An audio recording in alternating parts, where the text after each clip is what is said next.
இனிமே கண்ணை மூடிட்டு கடலை எண்ணெய் வாங்கலாம். ஏன்னா மந்த்ரா கடலை எண்ணெய் இதயத்தின் தயாரிப்பு. வறுக்க பொரிக்க ஏன் எல்லா சமையலுக்கும் மந்த்ரா தான். மந்த்ரா கடலை எண்ணெய், அபார ருசி, ஆரோக்கியமான உடல் நலம். தமிழகத்தில் சட்டசபை தேர்தல் கடந்த 23ஆம் தேதி நடந்தது.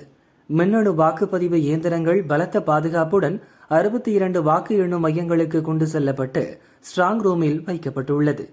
சென்னையை பொறுத்தவரை அண்ணா பல்கலைக்கழகம் உள்பட 3 மையங்களில் வாக்குப்பதிவு இயந்திரங்கள் வைக்கப்பட்டுள்ளன. இந்த மையங்களில் 4 அடுக்கு பாதுகாப்பு போடப்பட்டு நவீன கண்காணிப்பு கேமராக்கள் மூலம் இரவு பகலாக கண்காணிக்கப்படுகிறது. இந்நிலையில் வாக்கு எண்ணும் மையத்தின் சிசிடிவி கட்டுப்பாட்டு அறையில் இருந்த ஊழியர் சட்டவிரோதமாக இணையத்தில் லீக்கான ஜனநாயகன் படம் பார்த்த தகவல் வெளியாகி அதிர்ச்சியை ஏற்படுத்தியுள்ளது. திருவாரூர் மாவட்டத்தைச் சேர்ந்த யுவராஜ் என்பவர் சென்னை மாநகராட்சியில் ஒப்பந்த அடிப்படையில் சிசிடிவி டெக்னிக்கல் ஹெட்டாக பணியாற்றி வந்துள்ளார். இவர் அண்ணா பல்கலைக்கழக வாக்குப்பதிவு இயந்திரங்கள் வைக்கப்பட்டுள்ள மையத்தின் சிசிடிவி கட்டுப்பாட்டு அறையில் பராமரிப்பு பணியில் இருந்துள்ளார். இவர் பணியில் இருந்தபோது இணையத்திலிருந்து சட்டவிரோதமாக லேப்டாப்பில் ஜனநாயகன் படத்தை டவுன்லோட் செய்து பார்த்துள்ளார்.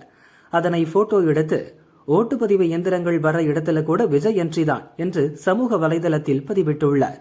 இந்த பதிவு வைரலான நிலையில் பெரும் சர்ச்சையை ஏற்படுத்தியது. இது தொடர்பாக சென்னை மாநகராட்சி தகவல் தொழில்நுட்ப அதிகாரி கோட்டூர்புரம் காவல் நிலையத்தில் புகார் அளித்தார். விசாரணையில் 23ஆம் தேதி மின்னணு ஓட்டுப்பதிவு இயந்திரங்கள் ஸ்ட்ராங் ரூமில் வைக்கப்படும் முன்பாக இந்த சம்பவம் அரங்கேறியுள்ளது தெரியவந்தது.